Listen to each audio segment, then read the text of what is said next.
All right, my friends, I think we are live.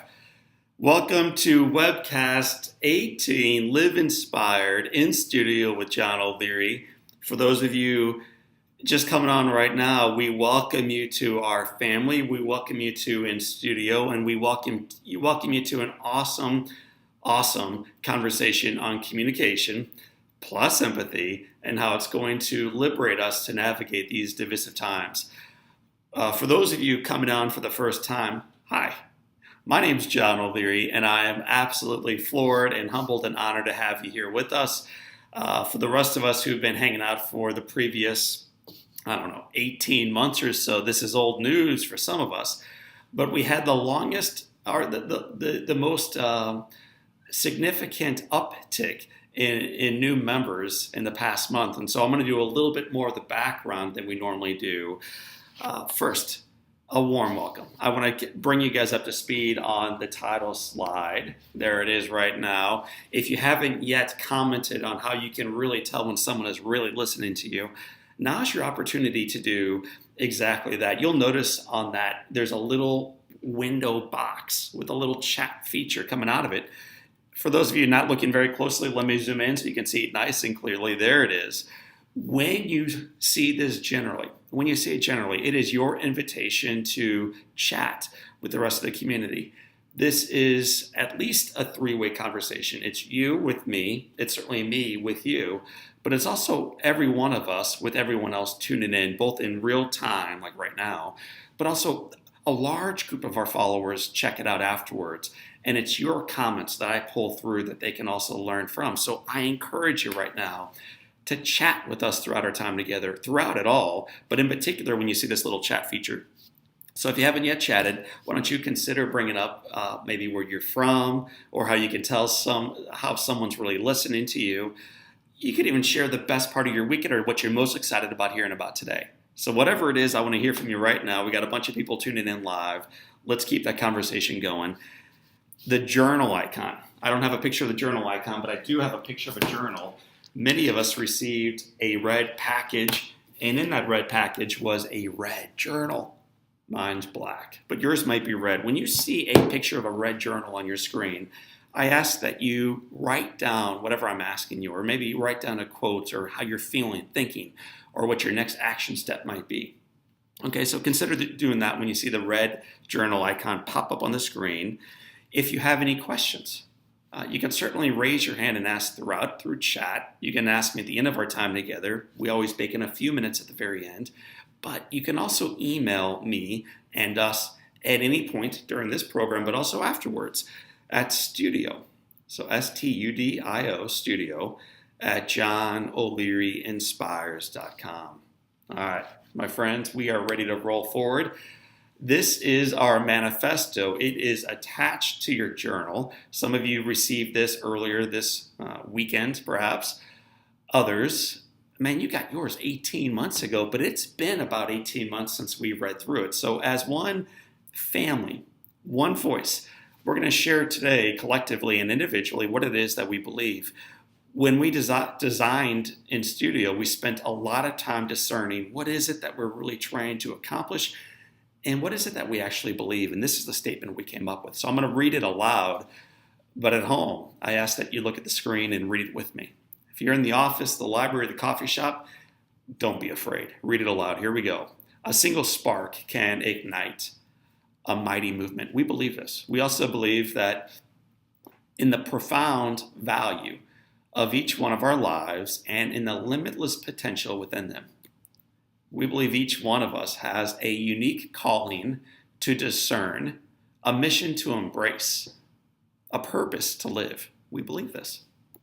We also believe every one of us has a story, that generally it's not the story we are telling the world, but that our personal stories are indeed worthy. We do believe this, my friends. We believe that the mundane is not, that good enough is not, and that getting by is not enough. We believe that just because something has not been done does not mean that it cannot be done, that we get to live by choice, not by chance, that nothing is more wasteful than enduring, existing, or wasting our lives away in apathy, in denial, in shame, or in regret. We believe a little more too. Here we go. We believe that the end of our formal education does not mean we're done growing in the classroom of life, that mistakes aren't final, that incremental change is transformative, and the human potential is intended to be unleashed. I've read this a lot over the weekend. I love that word, unleashed. My friends, your human potential is intended to be unleashed. Let's unleash it today. We believe so strongly in our opinions and values that we are open to learning from others with different opinions and different values. Highlight that one, because that's the focus over the next 54 minutes. Okay, that's what we're going to be talking about today. What a gift that will be.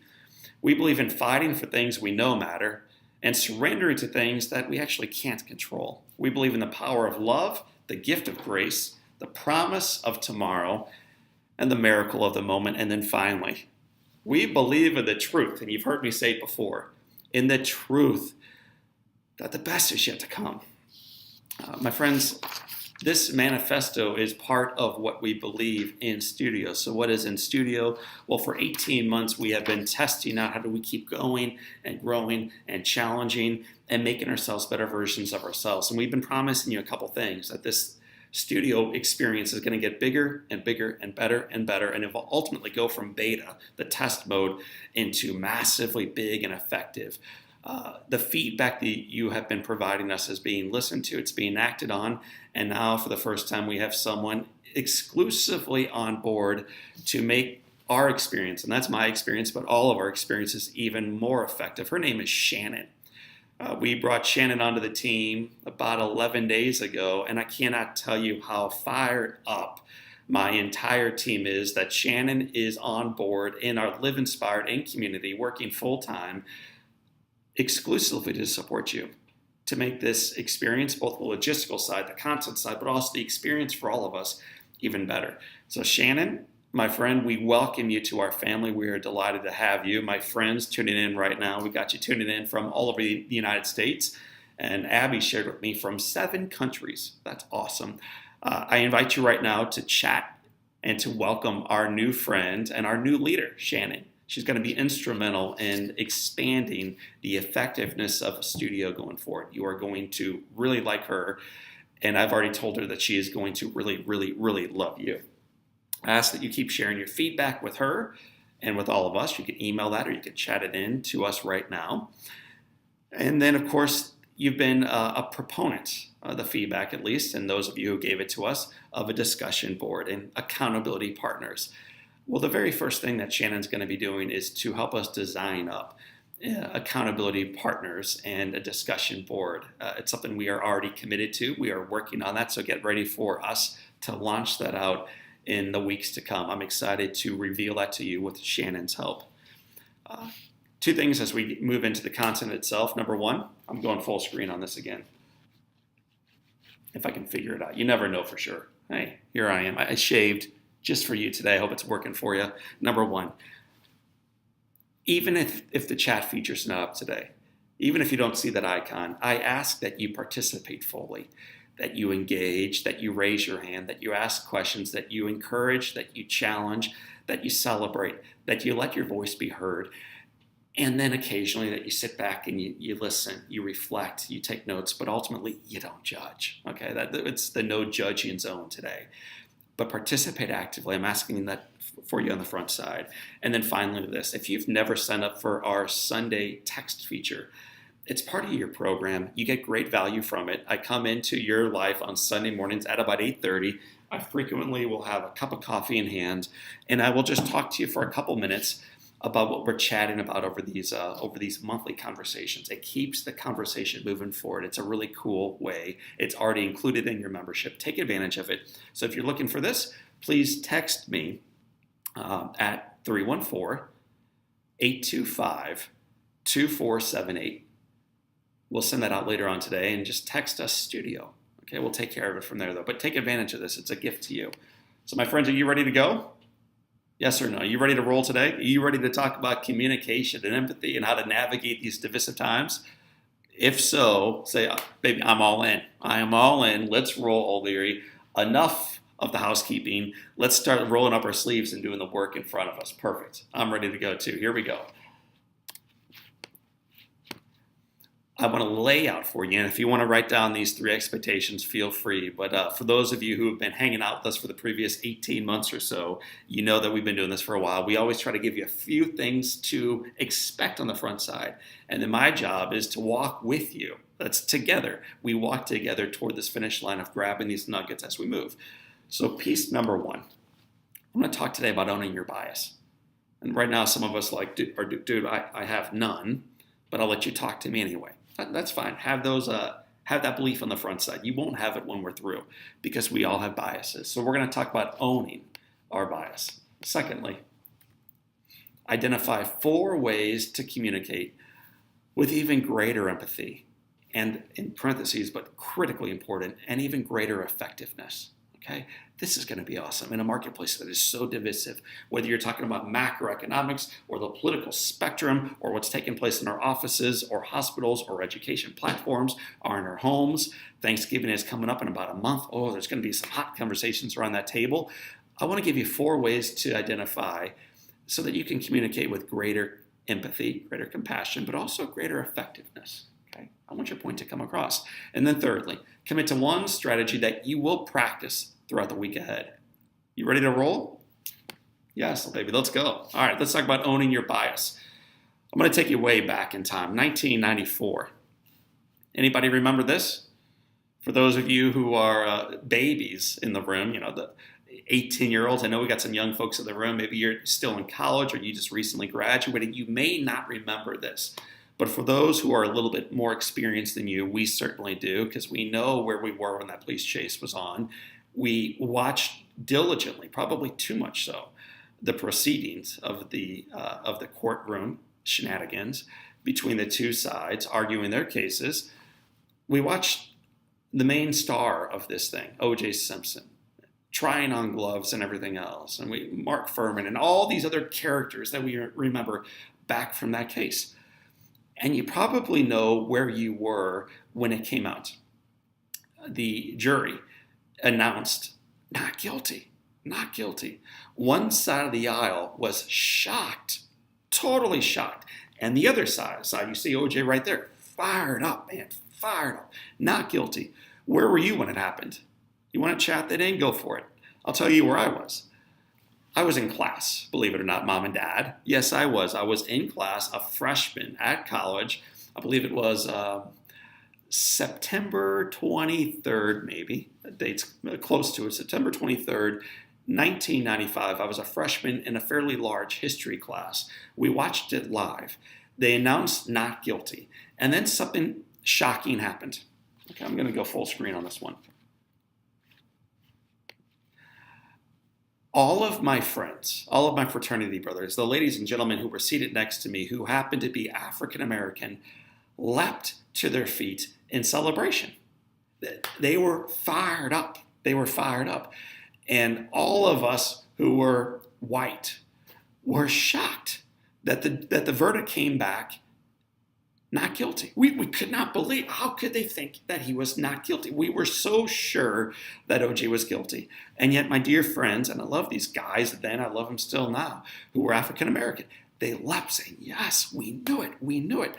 And it's not only my bias that I think proves out what I felt back in that day. This was a stat that I came across in doing research for it. In October of 95, this was what the country was thinking. If you were white, 76% of us thought guilty. If you happen to be African American, only 22% thought guilty. Why?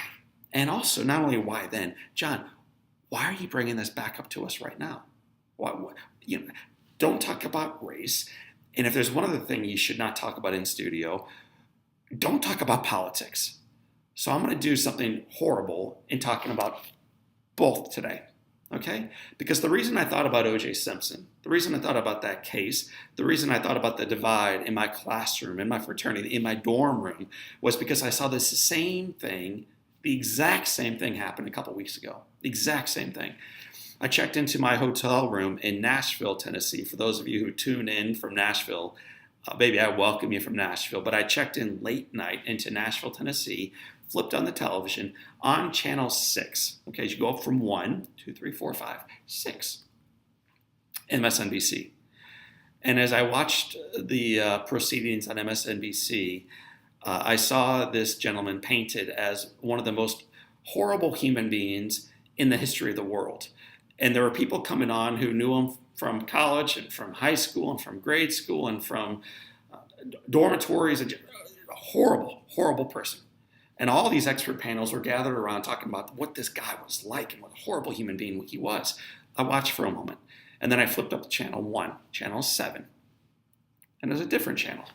This one was Fox.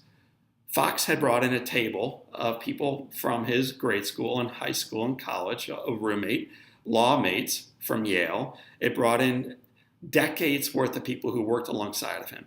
It brought in family members. It brought in experts who had read through 460,000 pages of his work to talk about what a great guy he was.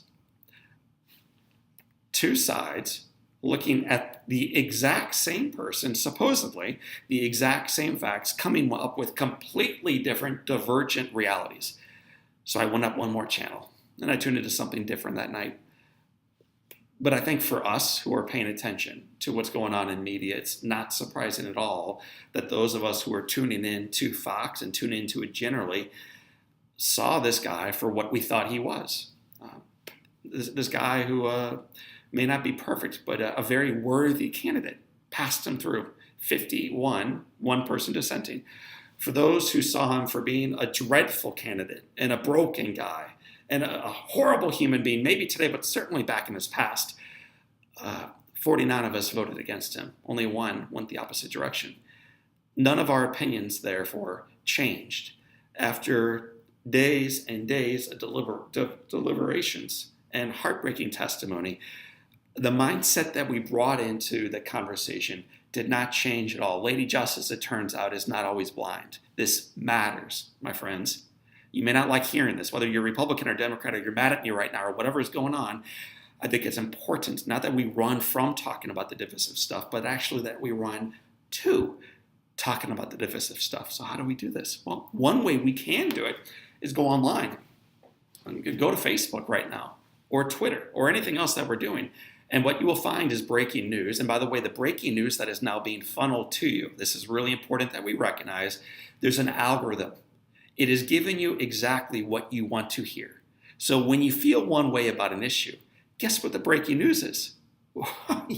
Yes, he is a criminal. He's a horrible guy. Or, yes, he's without blemish. He's very qualified. He's never made a mistake. He's been a worthy federal judge for a long time. And yes, we passed him through. Yes, the facts that will come in through social media will support your opinions. You will like this. You will share it with your friends. They will like it. And if they don't like it, you will unfriend them so that we can become even more narrow focused in what we believe and in the news that we receive. This is extraordinarily dangerous. Again, I don't care what side of the aisle you sit on. It's critically important that our eyes are wide open. There's a bias going on in the room. What's yours? I got mine. I'm not talking about it right now, but as an Anglo-Saxon white male, I've got my biases. What are yours? So then we go into Google and we start searching from stuff. Okay, I do this when I do research papers. I do it when I write books. I start researching for stuff. And we go into Google, into Googie in this case. We find 80,000 things sometimes before finally, literally the first link that agrees with what we already believe. And when we find that first link, here's what we do. Boom, boom, baby, jackpot. I knew I was right. It took 80,000 to get there, but boom, baby, I'm right. I'm right. There's something going on in the room of our life, that echo chamber of our mind, in the room that we're having the conversation in each day, on the cable channels that we're watching, through the social media that we are tuning in with, the folks that we decide to be friends with or unfriend.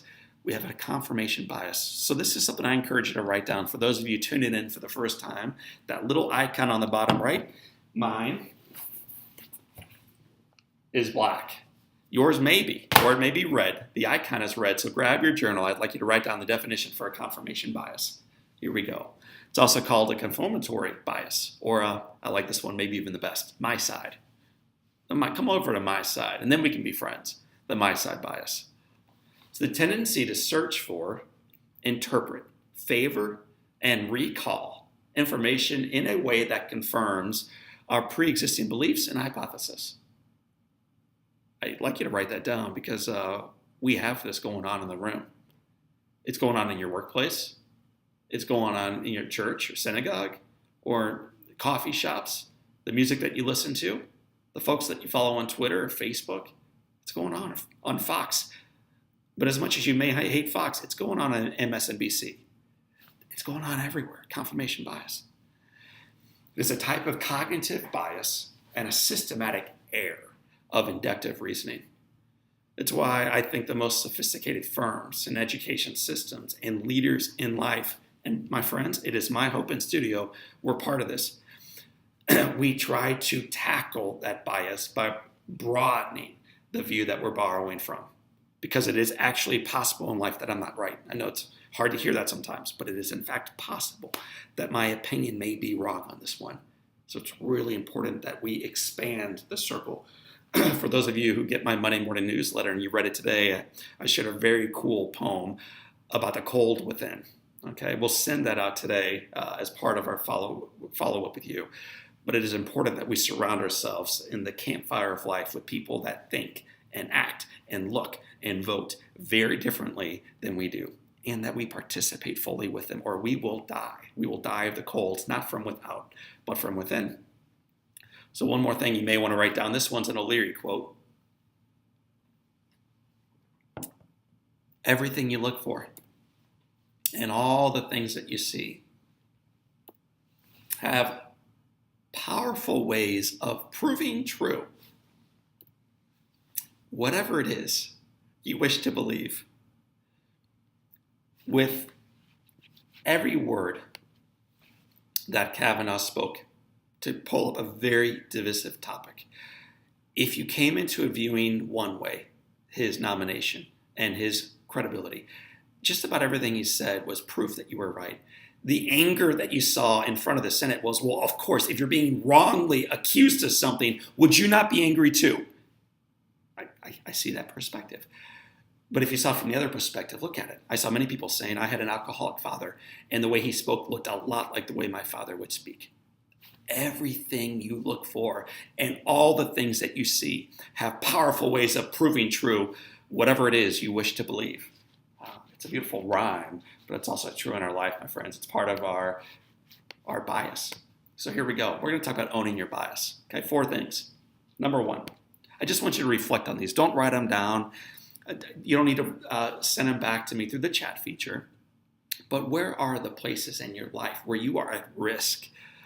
You are at risk of having a confirmation bias. Are they in your political views?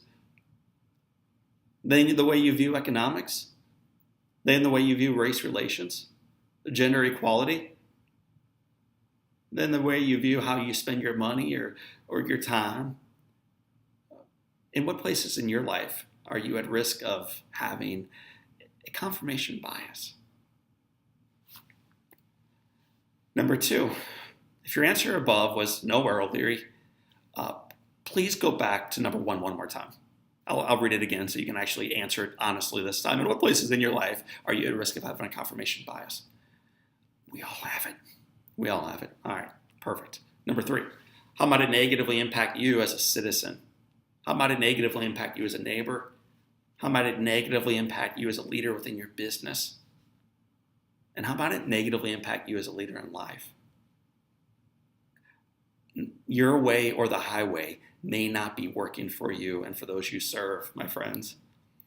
Our confirmation bias, there are some benefits to it, no doubt, but there are some negatives. Owning those is really critical. So here we go. This one I want you to chat on, okay?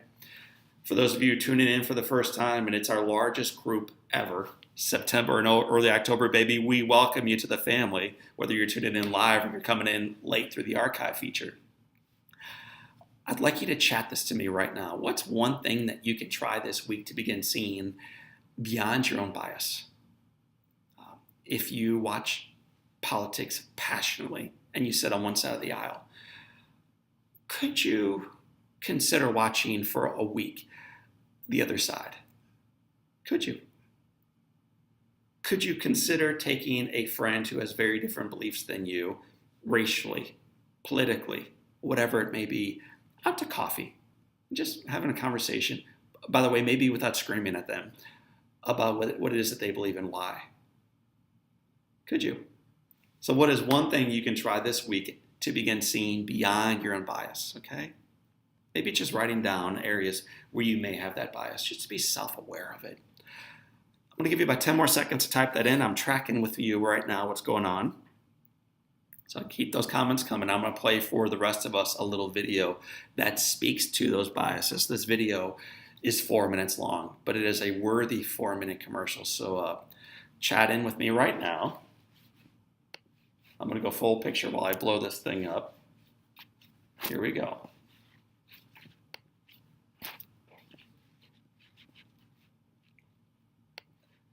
This is a video, by the way, that I came across about a year ago. And for me, it's very moving. It is 4 minutes long. It may make you thirsty for a drink about halfway through, but grab a cup of coffee, open up your hearts and your journals. Enjoy this short 4-minute video about confirmation bias and moving through ours, because we all have some. Here we go.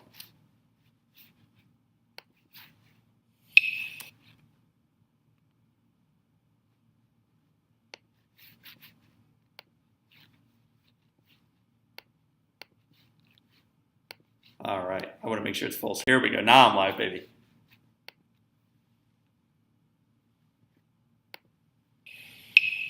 I would describe my political views as the new right. I'd say that I'm left.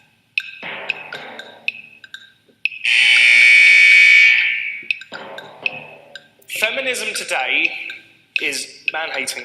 I would describe myself as a feminist, 100%.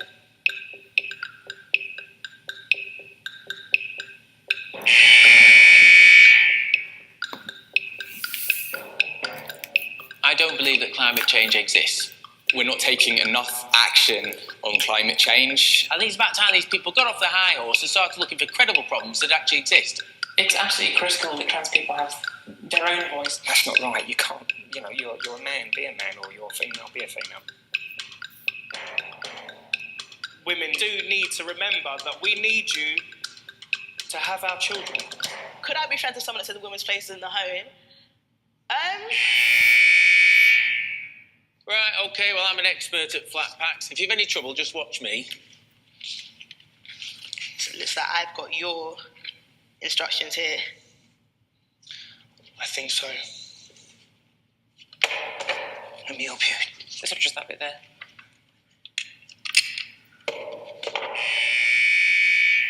Describe what it is like to be you in 5 adjectives.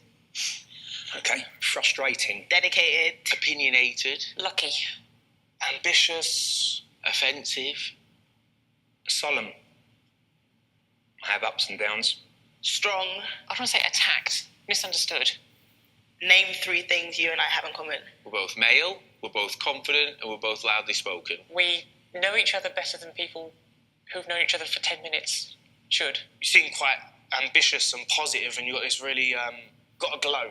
Do you know what I'm saying? Your aura's pretty cool. I'm sensing, are you former military or something? People have said that, but there is no history. So are you then ex-military? Yeah. If you're ex-military, I'm very proud of you already. Well, So I grew up in a bit of a rough state. I've experienced homelessness. I've known what it's like to have absolutely nothing. Yeah. So yeah, I'm definitely most grateful just for life. We've only just met, but I think you're the sort of person that would listen to me and we'd have a discussion rather than argue. Yeah, you could hang out with, man.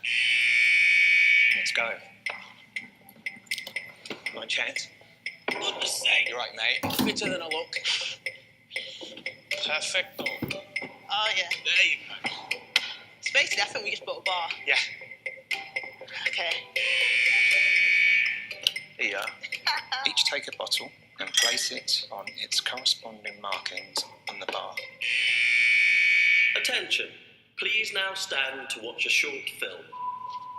Feminism today is definitely an excuse for misandry, man-hating. If somebody said to me that climate change is destroying the world, then I'd say that is total piffle. So transgender, it is very odd. We're not set up to understand or see things like that. I am a daughter, a wife. I am transgender.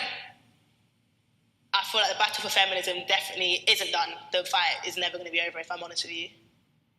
You now have a choice. You may go, or you can stay and discuss your differences over a beer.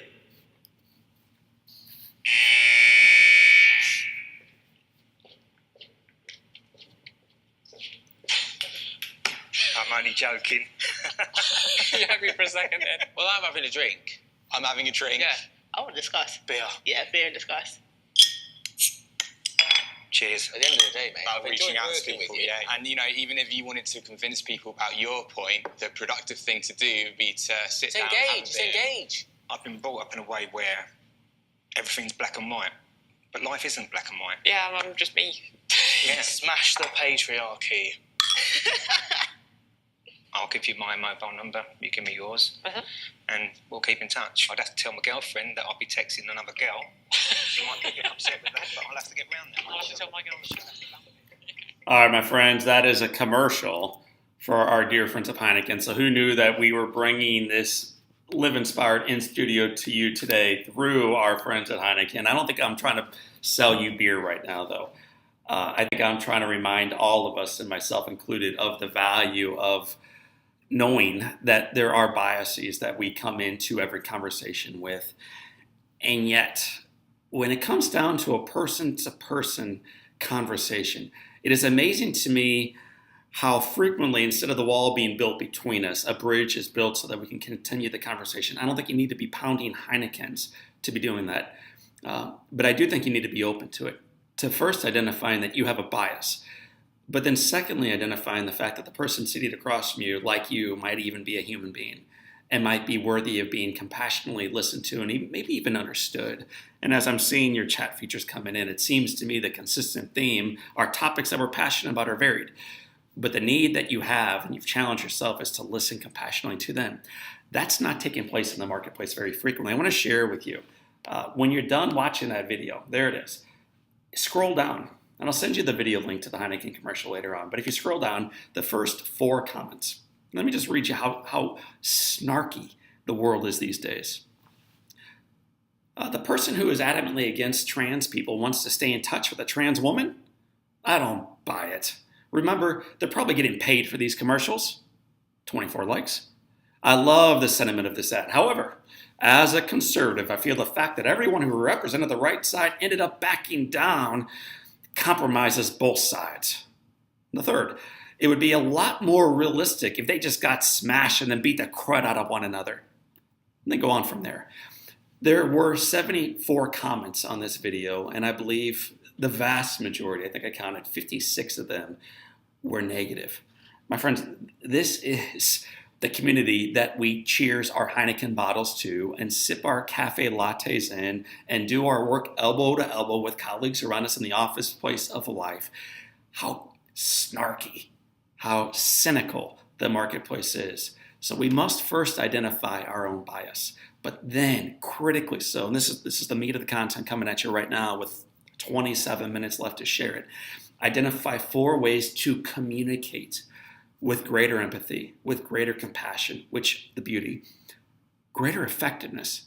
So check from Casey, you're passionate about that topic. We need to communicate even more effectively.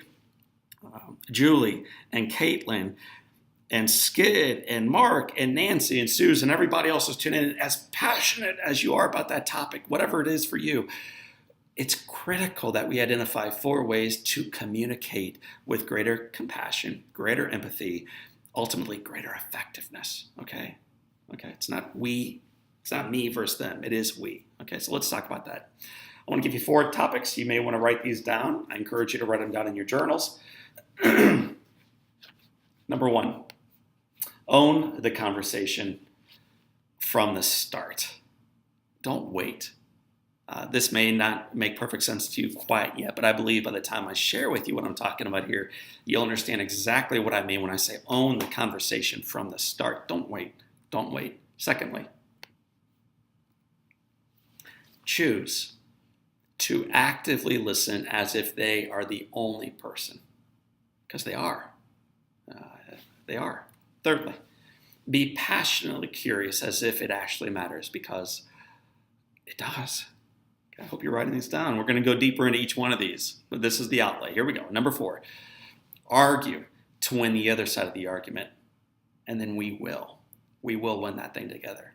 Okay, so those are the 4 bullet points. We're going to bust through each one of these together. Number 1, own the conversation from the start. I want you to first think about, what does it mean to own the conversation? When there's a conversation going on network television, on cable television, and someone's trying to make an articulate point, where they almost always begin the point is with the first word. And they're usually pointing the finger at the person they're being interviewed by. Listen.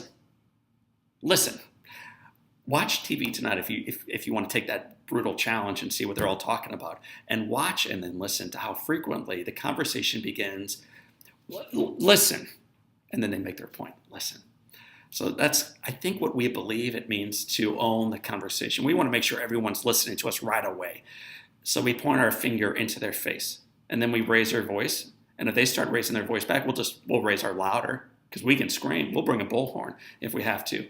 We will fight and scream and yell, and then take pictures so it goes viral about how mad we are at one another, how wrong they are, how right we are, how divided we are. And we see it maybe most clearly, tragically, from our leaders. Listen, finger outstretched, pointing at someone else, and then our point is made. Is that the only way to do it? And is it effective? Well, George Bernard Shaw would challenge us around this, great Irish playwright. Here's what Shaw says. The single biggest problem in communication, if you like quotes, write it down, is the illusion that it has actually taken place. That from our brother George Bernard Shaw, a gentleman who was about his same age, is pictured on the screen coming up. So how do we own the conversation from the start to ensure it actually and effectively takes place? Let's learn from this guy on what not to do. Okay, on what not to do. Here we go. The first time, I'm going full screen for this. Okay, I just got to see you guys. I think I want you to see me too. Here we go. First time that I was invited into my wife's home was actually for a Christmas celebration. We had been dating for 3.5 months. We were in that puppy dog stage, but we were finally past the point of wondering, like, will we make it? We had already thought, like, I think this is on. I think even though it's only been 3.5 months, I'm 23 years old, 22 years, I think she's the one. So we were pretty committed. I meet one of our family members. He was an older guy. I'm not going to name him right now, but needless to say, we loved him. And he looked a little bit like this guy, right? World War II veteran, pretty tough dude, big hands, strong guy, even at a later stage in life. I meet him, he's drinking a coffee, he's eating a chocolate chip cookie, he walks over to me, he kind of says hi, but then he says this to me. I'll never forget it, but I want you to see it. John, do you know what I do when I meet someone for the first time? That's what he asked me. John, do you know what I do when I meet someone for the first time? No, sir, I don't. And this is what he responds with. I turn to the side. Okay. I make a fist, John, with my right hand. That way, if he swings at me, I can quickly duck, counterpunch, and drop him. And then he adds. And there's nothing he can do about it. Okay. My friends, this is one way to navigate the conversations taking place around us politically, or with divisive moral issues, or with race relations, or with gender equality, or in the environment, or in the economy, or between countries, or at your work, something you feel passionate about, delivered on this project, someone else feels passionate about it this way. You can, in fact, and many of us will, turn to the side, make a fist with our right hand. That way, if they swing at us, boom, baby, we will drop them. And there's nothing they can do about it. What that means sometimes, we'll unfriend them. We will unfriend them because there's no way that we are going to let her get away with saying that on my social page. We will drop them. And there's nothing they can do about it. But is there a better way? Is there a way forward? I believe there is. When my kids saw his picture, by the way, I spent a couple weeks working through the slide deck, but one of my little kids came over and he said, his name was Henry, "Why is he so mad?" And then Patrick came over and he said, "He looks happy about something." I think we could have a breakout on that one for an hour. Okay, what do you even see when you see this guy? Well, Patrick saw joy. Okay, look at him again, you'll see joy. There's another way to have that conversation. This is worth writing down. I encourage you, if you like quotes, this is from Agmandino. He's an awesome writer. Listen to what he says here. "How do I greet every person I meet, even those who feel differently politically and racially and economically and things that matter to me deeply at work or in church or morally or in synagogue? How do I greet every person I meet? In silence. In silence, and to myself, I say, I love you." Woo. There's not going to be a whole lot of this going on the Fox or CNBC tonight. How do I greet every person I meet? In silence, and to myself, I say, I love you. Though spoken in silence, these words unwrinkle my brow. They shine through my eyes. They bring a smile to my face, and they echo in my voice. Okay? This is the way I am imploring you to move forward passionately, on fire for the topics you care about. I'm not trying to make you passive milquetoast, like middle of the road, lukewarm water. Far from it. Yesterday, there was a person who became a saint. His name was Oscar Romero. I forced my kids to watch his movie last night. This was a guy who felt passionate about his faith, a guy who felt passionate for the poor, but a guy who met others, even those he felt completely against, with love. Love that was so bold, it cost him his life. It cost him his life, but it transformed El Salvador. It took a while, but ultimately the thing he was so starved to achieve was achieved. It cost him his life, but they got there. And it is not ultimately what we seek through the things we care most about, even if it cost us something. Ultimately, we got to meet others where they are. There's a better way to do this. A shorter verse for us to remember. Here we go. Grab a t-shirt, put these letters on it. This older gentleman now no longer has his fists clenched. His heart is wide open. That is a smirk of joy. Patrick's right. This guy's on fire with life. He loves you, and there's nothing you can do about it. What a great way to own the conversation from the start. Don't wait, my friends. Don't wait. It will change the way we walk into the boardroom, into the bedroom, into the cable networks, into every conversation we have in our life. Walk in with an open mind, an open heart, on fire with love. Be bold, but come into the conversation with love. It's going to change what happens afterwards. So here's what I want you to do. On your phones, in your chat feature, as my wife is calling right now. There she is, actually. I'm going to put her into voicemail. I'll call her back in 20 minutes. I'd like you to text or chat those words to me. I love you.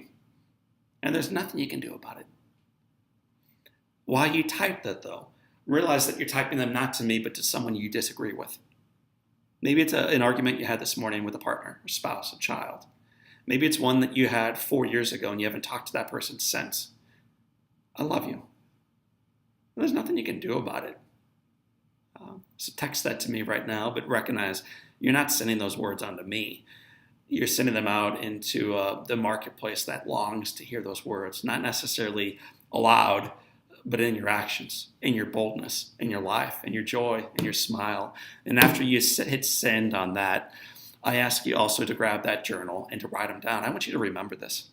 I realize many of you have read the book On Fire, and many of you have heard me speak live in presentations, so many of you have heard that sentence recently. I love you. There's nothing you can do about it. But are you saying those words in the quiet of your heart before you walk into a conversation? Are you saying them again after someone says something that is completely against everything that you stand for? I love you. There's nothing you can do about it. It will change what happens next, not only within you, but within we. Okay? So text it to me, chat it, write it down, turn the page from owning the start to actively listen as if they are the only person in the world? How do you bring two completely different people together outside of giving them beer in a commercial? Have them actively listen to one another, because that is a really cool way to actually bring them together. Okay, so let's talk about that. I want you to think about what active listening looks like. Before we even show you that picture, think first about a couple that is passionately in love. Think about the last time you were at dinner or coffee with a friend. And looking around the room, you could tell when someone was in that puppy dog stage of love. Think about how they were focused on each other, what their body posture was. I saw some of you talking about how that was part of how you knew if someone was actively listening to you. Their posture, their eyes, their attention, wrapped, focused completely on you. So let me give you a quick story that's going to be about a guy actively listening. One of the great traits, say the writers of the Pope John Paul II, blessed now, was that actually he was a phenomenal listener, a prolific writer, but a phenomenal listener. I want you to look at this picture. This is him in St. Peter's Square on May 13th, 1981. It's a gorgeous sunny day. The crowd is waving and smiling and taking pictures. But look to the left side of the picture. Look closely. You don't see a camera over there. You see something very different. What do you see? Come on, chat it to me. I don't see it. What do you see? You see a gun. The gun is being held by a guy named Mehmet Ali Aka. Mehmet is an assassin. He brought that gun. He fired 6 bullets toward the Pope. 4 of them made contact. 2 of them, which should have been mortal wounds. 4 bullets enter into the Pope's body. He remarkably recovers, some would say miraculously recovers. He eventually comes out after receiving a trach and blood transfusions and everything else that this man goes through. But eventually he gets out of the hospital, and one of the very first areas he visits was the exact person that less than 2 years earlier had attempted to take his life. They have a conversation. I want you to look at their body posture. I want you to look at their mouths. In this picture, and in almost every picture of the two taken together, they weren't even talking. They were listening. In fact, both described it as an opportunity to listen to the other. They didn't say, well, I was able to forgive him. Well, I was able to tell him why I felt so like I hated him so much that I wanted to take his life. No, they weren't talking about what they felt. They were actually listening to one another. Almost every picture shows them not talking, but listening and understanding and embracing. And one of the sweetest pictures, still listening, but of this gentleman kissing the hand of the man that just not long before this, he had fired 6 bullets at 15 feet in the attempt to murder. Okay, in the effort of shooting. Listen, no, he changed. Pope John Paul II forgave him for that attempted murder. We could have a whole episode just on that, but he forgave him for that attempted murder. Turkey did not only for that attempted murder, but for a lot of other crimes that he was charged with and guilty of. But eventually he gets out of jail, and Mehmet makes his first trip abroad to St. Peter's Square and leaves flowers at the man that he never again saw alive, but they remained friends through writing for the rest of their lives as a token of his appreciation, as a reminder that he was sorry and that he loved this guy that previously tried to take the life of. I want to give you today 8 simple strategies to actively listen. We may not need them for someone who has attempted to take our life, although in a room this big with this many people watching, there are people in this room watching today who have had people do some horrible things to you. But it's usually not the horrible things that cause the divides. It's almost always the little slights, the little wrongs, leaving the toilet bowl up, forgetting to say happy birthday, forgetting to lock the door when they went out the house after we left. The little things divide. So how do you actively come back together? How do we become great listeners at home, in the boardroom, and in the boardrooms of life? 8 strategies. Number 1, all of us who are in love with someone else recognize the value of this one. Face the speaker. When my wife and I go to a casual place for dinner, I insist, I always sit on the side of the table that looks at the booth. because I know my weaknesses. I'm looking at squirrels running by and the waitress over there, and there's the TV screen up there, and they're showing bowling. I don't even like bowling, but I'll watch bowling rather than look at my wife because that's how distracted I am. So what I do is I set myself up for success by being forced in a place where I can just look into her eyes. Okay, number one, look at the speaker. It's a great way to be engaged and actively listen. Number two, I hinted at it, but here we go. And some of you spoke to this later on or earlier in our time together. I think it was maybe Nancy, but make eye contact. Make eye contact. What a great way to actively listen. Ignore distractions. When we are talking with someone, almost never are we in a vaulted room with nothing else going on. Almost always there are people going by. There are planes going by overhead. There are waitresses cruising through the room. There are kids pulling out their pant leg. There's a lot of things going on. So we must choose to ignore those distractions, to remain completely focused. Then, Nancy, this is the one you brought up, to ask clarifying questions. Tell me more about that. You went where? What did she say? What did you say when he has said that? Ask clarifying questions. Learn a little bit more. Repeat what you're hearing. Okay? Repeat what you're hearing. It's a great way to not only make sure that they know you are listening, but for me, because I have a pretty weak memory, for me, it's a great way to actually understand. Don't confuse listening with understanding. To actually understand what it is that they are saying. So to repeat what you're hearing. I want to give you 3 commandments now. Okay, my old King James scriptural side. Here we go. Thou shalt not interrupt.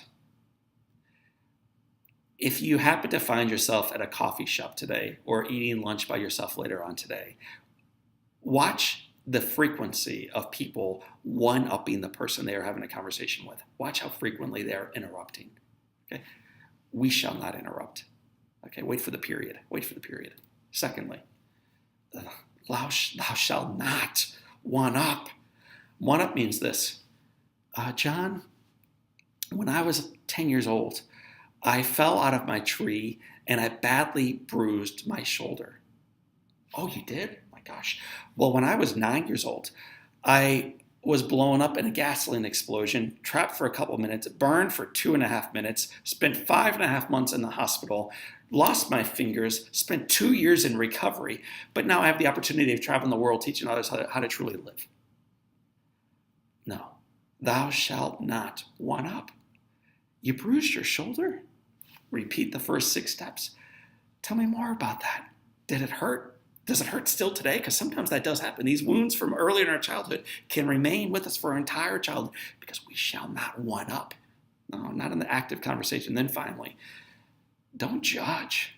Chuck Jansen from KC talked about this a moment ago when he made a commitment to listen more fully in a topic that he feels passionate about.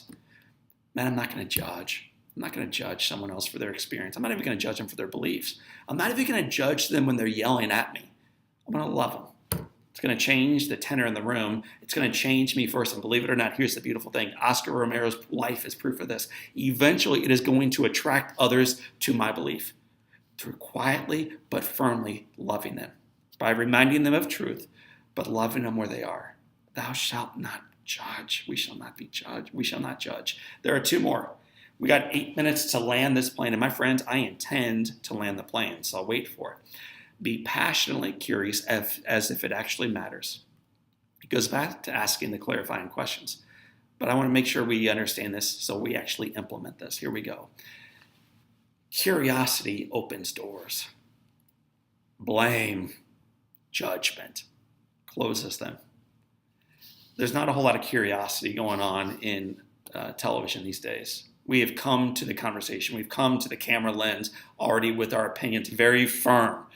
We came to the Senate floor with our opinions very firm. There was very little, candidly, curiosity and willingness to be like Lady Justice. Blame closes them. Okay? So here we go. I had the opportunity of watching a master of curiosity as a little boy. I'm alive for a whole lot of reasons, nowhere near enough time to unpack all of them with you right now, but one of them is pictured with me in this, those beautiful nurses, but I'm talking specifically about Vachi Avajan, my great burn surgeon and the leader of that entire team. And one of his great comments that he used every morning as he rounded with the entire team was this: on my bed. So he's actively listened already to me, asking me about my night, how I'm feeling, any new pains, any questions I have, actively listening. Then he would turn around to the young doctors, to the rest of the staff, and he would say to them, ladies and gentlemen, you have 2 eyes. You have 2 ears. You have 1 mouth. Use them proportionately. 2 eyes, 2 ears, 1 mouth. Use them proportionately. I'm going to send out to you later on a TED Talk on this woman. Her name is Tali Goodfriend. She shares, I'm just going to go full screen with you on this one. Tali shares on a TED Talk that she gave, I think, at a Montreal female gathering up there in Montreal, Canada, about an experience as a child where a neighbor of hers who was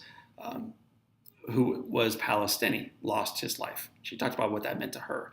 Then she talks about later on in life getting a phone call that her brother had lost his life. Her brother was in the Israeli military, and how her family was just screaming about this. They don't belong on our land. We must get these Palestinians back into Jordan. This is our land. It was promised to us by God. It is our land.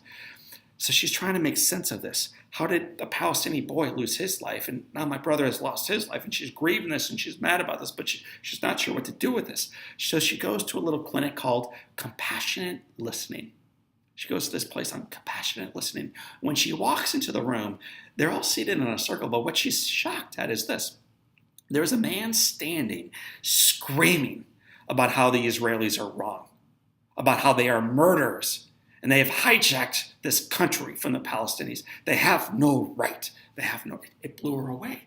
I thought this was a round table conversation on compassionate listening. And yet here's this man screaming his views. But she learned something very quickly. There was no one screaming back. There was no one standing up arguing. The point was not to control how we communicated outbound. It was actually control how we listened.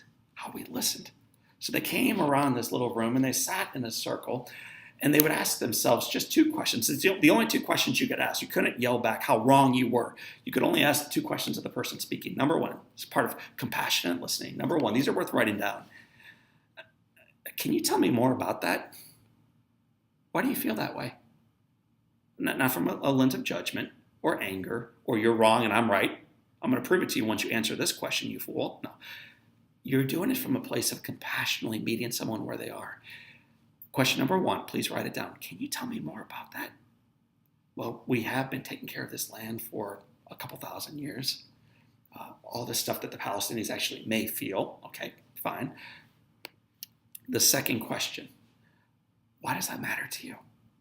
So is someone screaming, whether it's on a cable channel or a political issue or a moral issue or something going on between the Palestinians and the Israelis, can you tell me more about that? Why do you feel that way? And then secondly, tell me why that matters to you. In a simple format, group conversation of asking these questions, not only was our friend Tali able to scream out why she was so sad and broken and grieving as a sister, as a neighbor, as all the things she's dealing with, but something else amazing happened. She was able to build the bridge also to the other people in the room who were yelling about something she felt very different about. She was able to build the bridge to such a degree, listen to this one, that one of the men in the room that she felt utterly repulsed by, she connected with deeply, spiritually, intimately. And eventually they married. It's one bridge, okay? It didn't solve the issues going on right now in the Middle East. But for 2 people, the screaming has stopped. The bridge has been built. Understanding has begun. And not only is it these 2, the 2 families who hated each other, truly, have now slowly become closer. They become able to come together as one. This is our calling. It's not going to make the issues that we care so deeply about go away. But I think ultimately it's going to bring us toward an area where we can come together and understand what actually matters and how do we move forward together. How do we move forward together? So my friends, with your journals in hand, I'd like you to journal as we move toward the finish line. We're almost there. What's one topic, one belief, one value about which you feel most passionate? For our friend Tali, it may have been the rights of the Israelis to this land. It's the promised land, after all, for her partner, her husband. It may be the right of the Palestinians. For some, it may be Supreme Court nomination. For others, it may be feelings that are completely repulsed by that and in a different direction. I want you to think of one topic, one belief, one value about which you feel most passionate. Write it down. You'll need an answer because this is going to become part of your homework. Okay, I hope you all got something, one thing you're passionate about. And maybe it's a divisive topic. It's probably not dude, I am passionate about my lattes in the morning. Don't try to talk to me until I have my latte. No, it's not the latte. It's a big topic about which you are very passionate. Probably it's a divisive topic. And here we go. As we wrap up. Bullet point 4. Here's the conclusion. I know we're at the threshold right now. We've been together for 59 minutes. We got 60 seconds left. I want you to argue to win the other side of that argument. Where did this come from? Okay. In college, I forget what class, I think it was ethics, but I might be wrong on that. One of the very first assignments we had was to jot down something that we are passionate about. I wrote down St. Louis Cardinals baseball. And then the second question from the teacher came to us, argue about why that side is wrong, which essentially meant I had to take the opinion of why the Chicago Cubs were the best team in the National League, which broke my heart in 1996 as a college sophomore to spend a couple weeks researching, understanding, elevating, and then celebrating why the Chicago Cubs were the best team in all the National League when I knew the St. Louis Cardinals were. But something amazing happened. I learned about the history of the Chicago Cubs. I learned that some of the great players that the St. Louis Cardinals got actually came from Chicago. I learned that they had been an incredibly successful team at the turn of the century, the first century. I learned that they had probably one of the top 2 stadiums in all of baseball, one of the biggest fan bases in all of baseball, one of the biggest revenue streams in all of baseball, that it's an incredible organization with an incredible history. I learned about all the great things of the Chicago Cubs. I had to argue why they were the best after all. So here's your homework for the week. I want you to pick that topic about which you are most passionate. And your homework. And friends, this is not optional. Chuck, I'm talking to you right now. Karen, I'm talking to you. Jan, Michelle, everyone else who is tuning in right now. Beth, Susan, Caitlin, Julie, Skid, Mark, all the men and women who are with us right now, and those of you who are watching us through the archive section. Make a bold, make a clear, make an impassioned argument as to why the other side is actually right. John, I'm not doing that. If you want to meet someone else where they are, like seriously, you want to really be a passionate supporter of the Democratic Party? You want that party to win? What better way to understand what the Republicans think and feel? Seriously. You want to be passionate about a thing that really divides our communities culturally or socially or racially or economically or sports teams or whatever it is? What better way to do that than to infiltrate, than to come in beside them and to understand what it is that they really care about? What are they passionate about? What do they feel strongly about? And why do they feel that way? For a week, believe what they feel so that you can trick them into coming across to meet you where you are. Maybe that's why you're going to say yes to this exercise, but something cool is going to happen. You will see areas that will blow your mind, topics that you will actually find yourself agreeing with them. You will learn maybe not only more about what you felt passionate about, but you'll also learn about another community. And in doing so, you will more empathetically, more passionately be able to meet them where they are, to have the conversation, to sit at the bar that you just made at the Heineken commercial, and then to continue the journey forward together. It may not change your perspective, but it may change the tone in which you communicate with someone else, which may change then the tone in the boardroom or in the teacher's conference area or in the conversation we're having politically or in other areas that matter deeply and profoundly to us as individuals, in our communities, in our country, and in our global marketplace. The more we learn about the other, the more we realize it's not them versus us, it's we. It is we. Okay, so today we bust a couple of those walls down. We build a bridge over. We accept the opportunity, and we make a clear, impassioned argument as to why the other side is actually right. I will be collecting your homework next week, so get ready for that, my friends. Tons of awesome sharing today. I know it was a pretty hot topic that we discussed, that we debated, and yet look at us. We're still together. You haven't thrown, I haven't seen any tomatoes coming at me or daggers coming into my back. As hot as these topics may be, I think we recognize, oh man, these are great things. These are worthy to discuss, but the better way to come up with a solution is not to yell and finger point and say, listen. It is for us to take that first step, for us to own the conversation, okay? So as we wrap up, I realize some of us are going to move forward into our days. I will be coming back into your life next month with a topic. For those of us who receive the Studio Sundays, I'll be coming back into your life even sooner than that, as early as next Sunday. I want to get to one question. I realize there are many more out there, but Michelle, here we go. While trying to do these things, how is the best, most loving way to act in a conversation where the other person is interrupting, one-upping, not listening?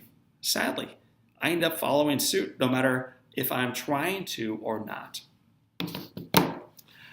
What an awesome real-world question to end with. So, Michelle, you're going to take us to the finish line. John, what is the best way to have a conversation when someone seated across the boardroom or the coffee table or the Senate floor keeps interrupting me? Here's what I would do.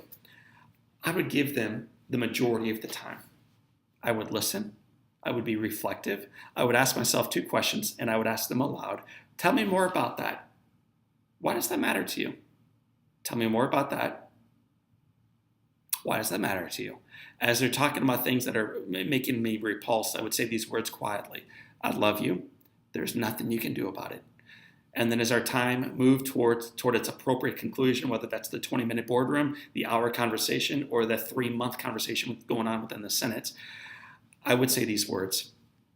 My friend, I hear you. I've given you an opportunity to share your perspective. I ask you now to just give me a couple moments to listen to mine. If they choose to continue to cut you off, you realize, well, this is a person that I just can't have the conversation with right now. They're not in a place. The safety net has not been built. The safety of that room around us where that conversation can compassionately take place, it's not there for them. It's there for me. But just because we feel this way doesn't mean everyone else will. It cost Martin Luther King Jr. his life. It cost Oscar Romero his life. This isn't easy stuff. It's not popular stuff around the dinner table. It won't be popular around the Thanksgiving table. But I think frequently in providing the framework that others can step into and listening to them assertively and asking them more about their point of view, eventually, the bridge will be built to such a degree, the foundation will be poured to such a strength that they will eventually say, tell me more about that from their own perspective. They too will want to build the bridge forward. So that would be my opportunity, my encouragement for you, Michelle, is to first listen with the intent truly to understand and then say, I've heard you. Even to repeat some of what you've heard. And then to share, I want to share with you the 3 things that I feel strongly about. I ask that you listen to these as I share them and see what happens from that. My friends, we are a little bit over budget. So next month when I'm 7 minutes short, don't be mad about it. Just realize we went 7 minutes over today. I want to thank you for going 7 minutes over with me. More than that, I want to thank you for walking a very potentially divisive topic with me today. We could have been mad. We could leave this conversation angrier than the one we stepped into. We could leave thinking, man, this is all soft and puppy dogs and butterflies. There's no content here that I can take action on in the marketplace that is so divided. And if you heard that, if you feel that way, my ask is that you listen to the archive section again on this tonight. And that you realize that I'm speaking specifically to you, to the cynics in the room. There are ways that we can better listen. There are ways that we can better lead. There are ways that we can own the conversation from the front side. And there are ways that we can knock down the walls, build the bridge so that we are stronger, not them versus us, but we going forward. So my friends, for this time, and until next time, this is John O'Leary. I love you, studio members. I think the world of you. I get fired up for this time. So thank you for being here with me. So for this time, and until next time, this is your day in studio. Communicate with empathy. and live inspired.